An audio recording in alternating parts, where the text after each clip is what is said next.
Hello, my name is Chloe, welcome to my channel. Today I'm bringing to you my TBR for the Vampire Diaries Readathon round 2, otherwise known as my May TBR.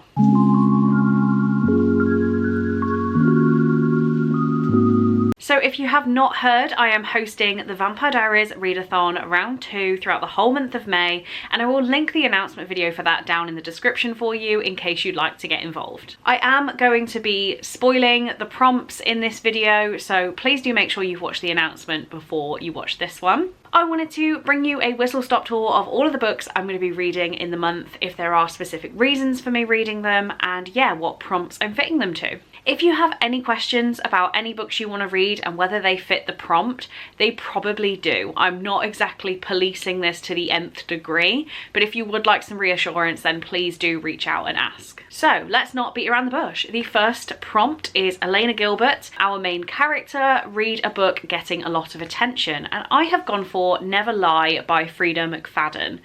I think the Frida McFadden books are getting quite a lot of attention lately because of the success of The Housemaid. I believe Emily actually purchased me this one, but Frida McFadden is everywhere right now. So I decided jumping on another of her books is going to be a good idea. I won't read the whole blurb of all of these, otherwise we'll be here a very long time. But this says, newlyweds Trisha and Ethan are searching for the house of their dreams. They think they found it when they visit the remote manor that once belonged to Dr. Adrienne Hale, a renowned psychiatrist who vanished without a trace years ago. But when a violent winter storm traps them at the estate, the house begins to lose its appeal. I think it sounds really fun, a nice easy read. I read The Housemaid in 1 or 2 sittings, so I feel like this one is going to be great for a readathon. Next up we have Stefan Salvatore, The Good Brother with Hero Hair, or The Ripper. Read a book with a dual point of view. So I'm going to be picking up When Dimple Met Rishi by Sandhya Menon. This is one of the oldest books on my TBR. I've had this such a long time, and I'm going to assume that the 2 points of view are Dimple and Rishi. Dimple's main aim in life is to escape her traditional parents, get to university and begin her plan for tech world domination. Rishi is rich, good looking and a hopeless romantic. His parents think Dimple is the perfect match for him, but she's got other plans. I'm sure this is going to be a really fun, easy time. It was all the rage back in 2018, 2019 booktube. So I've heard amazing things. It's finally time to get around to it. And it's a dual point of view. Next up we have Damon Salvatore, The Bad Boy We All Want. Read a book that will get you excited. So I'm going to be reading Twisted Games by Anna Huang. This is the second book in the Twisted series, the first one being Twisted Love, which I gave an okay rating. If anyone remembers, that's because I loved the story, but I really didn't like the audiobook. A book just fell off my shelves, that was horrific. But yeah, I didn't like the audiobook, so I'm going to be reading this one physically. This is about bodyguard Reese and Bridget von Ashburg, a princess with a hidden fire.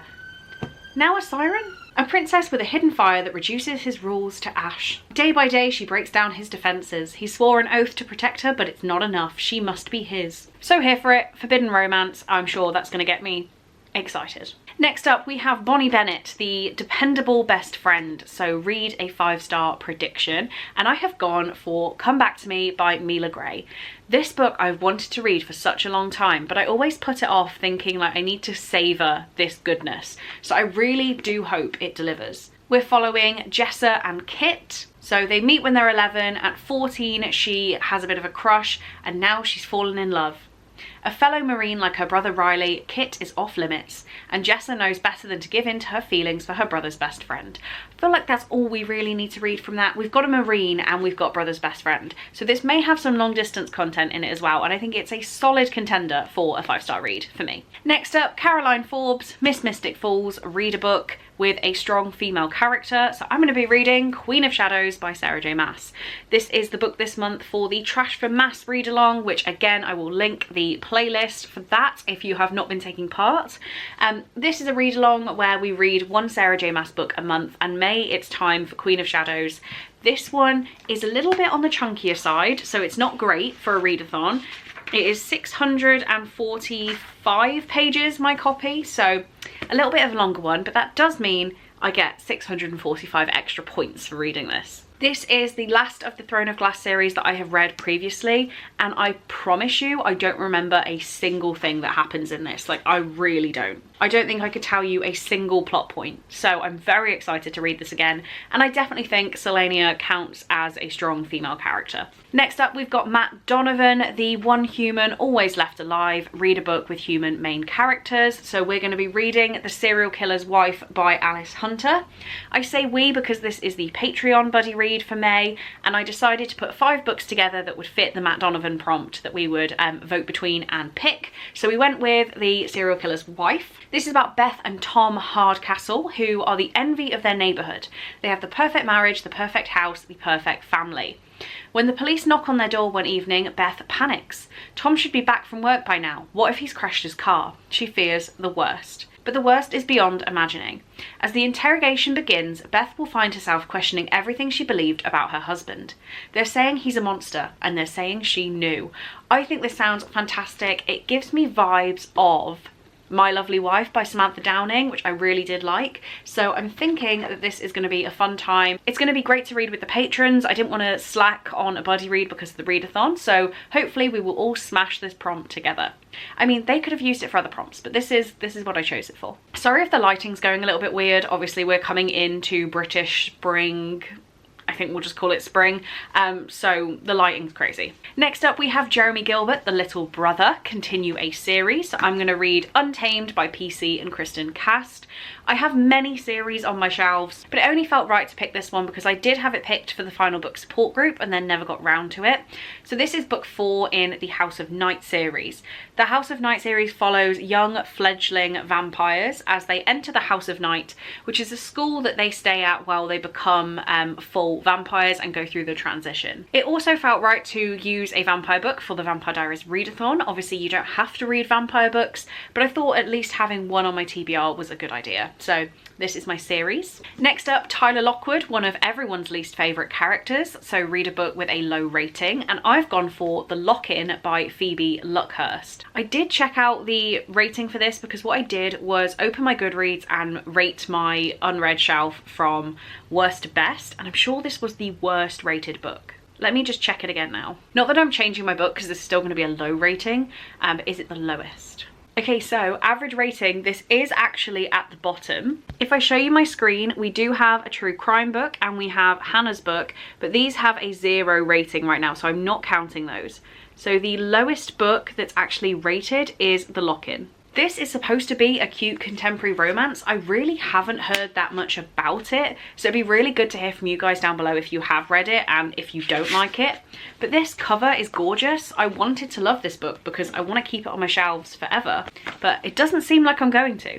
So this is about Ellen and Alexa, who have survived hangovers, dodgy landlords, and most of their 20s together. But can they survive this? While nursing the hangover from hell, a flooded kitchen leads best friend Ellen and Alexa and hapless housemate Jack into their attic to turn off the water supply. But when Ben, Alexa's date from the night before, walks in, the door slams, the handle breaks, and all are trapped. Cue the worst ever morning after the night before. So we've got a very, like a 300-page book of people trapped in an attic. We'll see. I thought this sounded cute, so we'll see why everyone doesn't like it. Next up, we've got Alaric Saltzman, the history teacher with a vampire hunting side hobby. So read a book with a historical element. And I have gone for Triflers Need Not Apply by Camilla Bruce. This is the Chloe's Crime Scene Corner pick for the month, so we'll also link that announcement video. But this one is a historical fiction based on the real-life crimes of Bal Gunnis, whose violent deeds began in Chicago in 1900. I won't talk too much about this book because I discussed it at length in the Chloe's Crime Scene Corner video, but this is, yeah, historical fiction with some elements of true crime. So we will see. It will be great to read this one with the book club because I've had it on my shelves for the longest time. Next up, Sheriff Forbes, our favourite local cop, read a book with a mystery. So I'm going to be reading One of Us is Lying by Karen M. McManus. So I have read this before. This is going to be a reread, and I think I do remember the mystery, but I have bought all of Karen M. McManus's books, or I've acquired all of her books, and I have only read this one. So I wanted to reread this so I can finally move on to the rest. I think only One of Us is Next is linked, but I would have to reread this one to read One of Us is Next. So we're going for it. This is basically The Breakfast Club, but with a murder. So that's all I'll say about it. I think I gave it 4.5 stars when I read it the first time. So I have really high expectations. I think I'm going to love it again. But yeah, it's just been a while. It's probably been like 4 years, so I need to reread it. Oh, it has. I read it in May of 2020. I've got my little note in the front. So May of 2024. Let's read it again. Next up, we have Niklaus Michelson, the original hybrid. Read a genre-bending book. So I have The House by Christina Lauren. This is some sort of paranormal horror romance, I think. Genuinely, I cannot place this in a genre, so I thought it was perfect for this prompt. This says, he's always dressed in black, his head down, and shaggy black hair falls into his eyes. But when Gavin looks up at Delilah, his dark eyes, shadowed with bluish circles, seem to flicker to life. Her lifelong fascination with him has been a mixture of longing and bear-like protectiveness, because he lives in that house, the one at the edge of town. Spooky and maybe haunted. Delilah thinks it might be something worse than haunted. Gavin tells Delilah he's hers, completely, but whatever lives with him inside that house disagrees. This makes no sense. I've had this on my shelf for the longest time. It's one of my longest standing TBR books, and I can't put that in a genre, so we're counting it for Klaus. Next up, Rebecca Michelson, The Hopeless Romantic. So read a romance, and I've gone for To Sir Philip with Love by Julia Quinn. This is the 5th Bridgerton book, and I am so excited in May for the launch of season 3 of Bridgerton, which is based on book 4. We're going to read book 5 because that's where I am, and I just want some more Bridgerton content in my life. So I'm doing it for the readathon. This one is about Eloise Bridgerton. Completely forgot her name then. And yeah, let's leave it at that really. If you love Bridgerton, you'll know exactly who Eloise is. And I can't wait to get some more of her story. I have heard that the books start falling after book 4 and they don't get as good, but we'll see. I'll give it a go. Only 3 left now. We have Elijah Michelson, always in a suit. Read a book with a beautiful cover. So I'm going to be reading Mexican Gothic by Silvia Moreno Garcia. Every time I think of a book with a beautiful cover, I think of this one. I absolutely love it. This book I have had for a completely ridiculous amount of time. It's got to be about 4 years. And all I know about it is that it is a mesmerising feminist reimagining of Gothic fantasy in which a young socialite discovers the haunting secrets of a beautiful old mansion in 1950s Mexico. Nothing. I don't know anything. I have bought all of this author's work and never read anything. It's completely my fault, but yeah, I really have to get around to this, and I am looking forward to picking it up, if just the excuse being it's a beautiful cover, but it will happen because I'll be completing all of these prompts. This one I think is going to be my easiest prompt to fill, and that is Katherine Pierce, The Doppelganger. Read a retelling or a book inspired by another. So I'm going to be reading The Beast by Katie Robert, which is inspired by Beauty and the Beast, and it is smut. It's smut, okay? I don't feel like I need to say more about this series. This is book 4 in The Wicked Villains, starting with Desperate Measures, going to Learn My Lesson, and then the Captain Hook one. A Worthy Opponent, Beast smut. We'll leave it there. Last but not least, we have Enzo St. John, An Unexpected Favourite. Read a second chance author. So I'm going to be reading Glint by Raven Kennedy.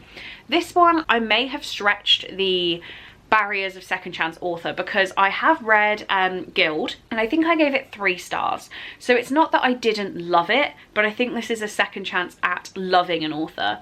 I have Guild, Glint and Gleam on my shelf, so I knew I was going to get around to this eventually, but I just didn't love that first book. It's kind of King Midas inspired romance fantasy, really don't know where it sits. So this would also work, like this series would also work for the Katherine prompt.